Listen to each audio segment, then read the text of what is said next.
Hello everyone, I am Lynn, and today I'm going to talk about the red ripple. And for those of you that follow me on the blog, I sometimes post things on the blog before I have a chance to get the video uploaded and put a video together. So if you've already read this, you know where I'm going with this, and if not, better late than never to get this out here, because I know this is a lot of concern on a lot of minds. So I'll just get right to this question here. It says, "Hi Lynn, I always appreciate hearing what you have to say, and thank you for sharing with us. I have two things to ask about.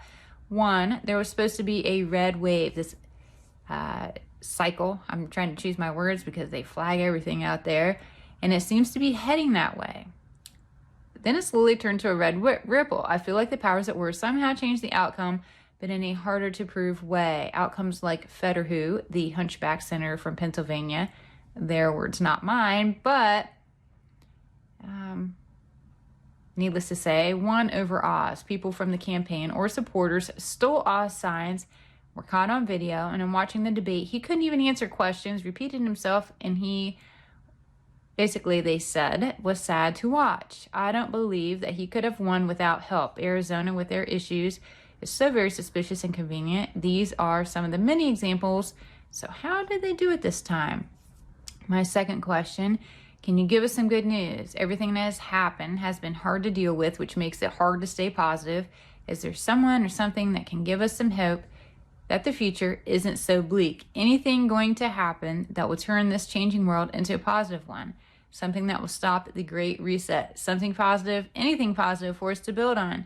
Thank you for always answering, and may your day be filled with love, light, and happiness," which I appreciate that. That was nice for this person to say. So, again, I do have to choose my words wisely, but if you question anything, reach out to me. I'm happy to have a very honest, frank dialogue back and forth over email or my Telegram chat. So, okay, question one, and looking at that, absolutely, there was a sea of red, but after the last event unfolded, they realized that the numbers didn't really matter, as proven the last time around. Regardless of what happens, the powers at work control the media outlets, and they can spin whatever story they want.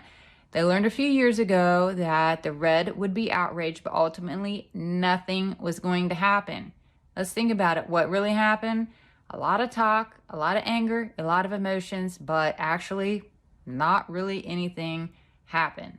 The left was concerned that they would lose seats, so they knew way ahead of time they needed to mitigate this. So how did the left accomplish it? That was in the question. How did they do it this time? Well, between essentially buying people that are dependent on the system, creating people that are dependent on the system, and migrating people here that need the system, the influx into the country, they slowly shifted the voter base, created more voters in their favor. I get also that having a proper ID is just a technicality that can be worked around. Whether or not that's true or not, leave a comment below. What was your experience when you went there and you experienced this firsthand? How diligent were they with that? Where I was, that was actually pretty diligent and pretty legit feeling. I don't get that it was like that necessarily everywhere, especially for things that might have been mailed in. I don't know. Let me know what you think. So, in looking at the second part of the question, because the first part, that was basically how they did it and how they got the numbers and were able to create the count they needed to create. The second part was, this is tough times. How do we find things that are positive? What do we do? What do we look forward to or toward to feel a little better here? Our world, it is going in a direction or a momentum that seems to be speeding up, and not necessarily in a way that a lot of us like. The powers that were know that they have to get entrenched before they're stopped. They have to get their claws into everything before they're stopped, because if there's loose ends, that can be a part of their weakness. They know that if they get in so deep, there's not really any return without destroying something. So that's the goal. What have they done? You breach the schools through indoctrination. You get to the food with all the preservatives, food shortages, telling people what they can have, how much they can have, what you can eat, demonize certain foods, whatever. They do that. Medicine, get people on it, get them dependent, and not necessarily promoting health. They're promoting their pharma, Air. Is air polluted? You answer that. Water? Are they doing anything to the water? Daily life? Are you being marketed? Inflation, propaganda, all these different things impact us. And that's the powers that were getting entrenched in every area of our life. So how do we manage it? Back to that fundamental part of the question. How do we manage it? How do we mitigate it? How do we stop this? Ultimately, people, we have to wake up, talk to people, help others that are ready to wake up, stay strong in your convictions. If you have a belief, hold on to your belief. If you have this internal compass that's telling you what is right and wrong, do what is right for you and what is right for your family. Don't go off of a rumor here, gossip here, a news story there. Those things aren't serving you well. You have to do what your inner God is telling you is the right thing to do, because that's what's ultimately going to guide you in the right direction. And I get that most people are waking up. So to look at more of the positive, the more people that wake up, the more we can come together. There's been several lines drawn in the sand, and the line is always being pushed. They say, here's my line in the sand, but then we get to it. Our toes are on it, and our line just keeps getting pushed and pushed. But I get when enough people feel that they have no hope, that is really when the change is going to happen. And we're almost there, folks. We are almost there. And in closing of all this and thinking about this question, I see this relevant quote coming forward. And someone on my blog, they actually knew where it came from in the source. I don't know. It was in my subconscious from something I read, heard. I don't know. Maybe it was something somebody told me, but I heard this quote so vividly and so relevant to this question come forward.